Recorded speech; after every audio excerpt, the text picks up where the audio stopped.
अस्सलामु अलैकुम वरहमतुल्लाहि वबरकातुहू। आज मैं आपके साथ इस वीडियो में एक टिप शेयर करूंगा जो कि आपको कुरान पढ़ते वक्त जो है वो पुरसुकून रहने में और रिलैक्स रहने में मदद देगी।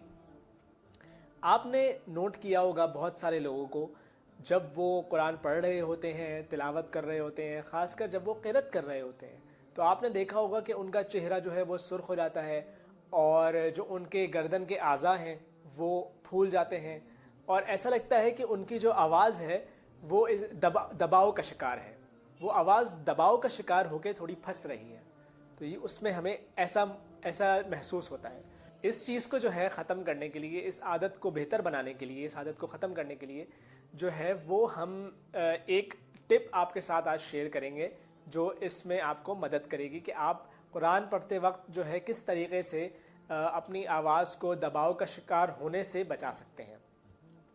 जिन लोगों को जो लोग इसके आदी हैं कि उनकी आवाज़ दबाव का शिकार हो जाती है कुरान पढ़ते हुए, वो ये कर सकते हैं कि एक दफ़ा दिन में वो अपनी आदत बना लें कि 15 मिनट या 10 मिनट निकालें अपने दिन के वक्त में से और उसमें जो है वो शीशे के सामने खड़े हो जाएं और वो एक सूरत जो है जो उनकी सबसे पसंदीदा है या सूरह फातिहा जो कि बहुत आसानी से वो सूरत पढ़ सकते हैं या जो उनकी पसंदीदा तरीन सूरत है उसको लें और शीशे के सामने खड़े होकर उसको वो 2 मरतबा पढ़नी है। एक मरतबा जब आप उसको पढ़ेंगे तो वो आप पढ़ेंगे बोलने के अंदाज में। जैसे कि मैं आपको बताता हूँ कि वो किस तरह आप पढ़ेंगे। वो इस तरह होगी, बिस्मिल्लाहिर्रहमानिर्रहीम अल्हम्दुलिल्लाहि रब्बिल आलमीन अर्रहमानिर्रहीम मालिकी यौमिद्दीन।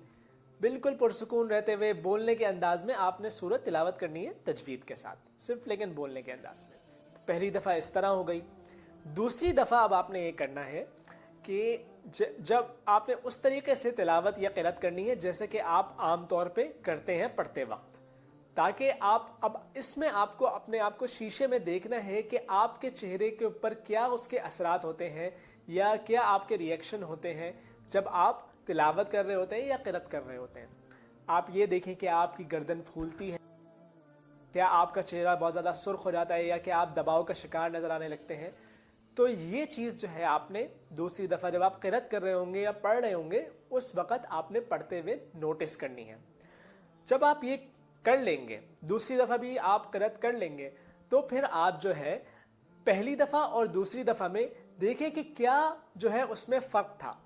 जब आप उस फ़र्क को देखेंगे कि दूसरी दफ़ा में अगर आप दबाव के शिकार हो रहे हैं और पहली दफ़ा में आप बिल्कुल आराम से पढ़ रहे हैं, तो फिर आपको एक फ़र्क वाज़ेह हो जाएगा कि आप किस तरीके से इसको ज़्यादा बेहतर अंदाज में कर सकते हैं।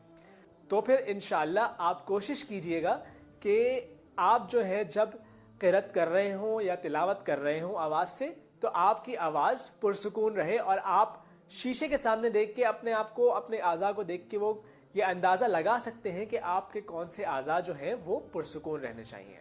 तो ये टिप जो है इंशाअल्लाह वो आपको पुरसुकून रहने में, आपकी आवाज़ को बेहतर बनाने में और आपको कुरान मजीद तरतील से पढ़ने में बहुत ज़्यादा मदद देगी। इंशाअल्लाह अब अगली वीडियो में हम एक नई टिप के साथ हाजिर होंगे। इजाज़त दीजिए। अस्सलामु अलैकुम वरहमतुल्लाहि वबरकातुहू।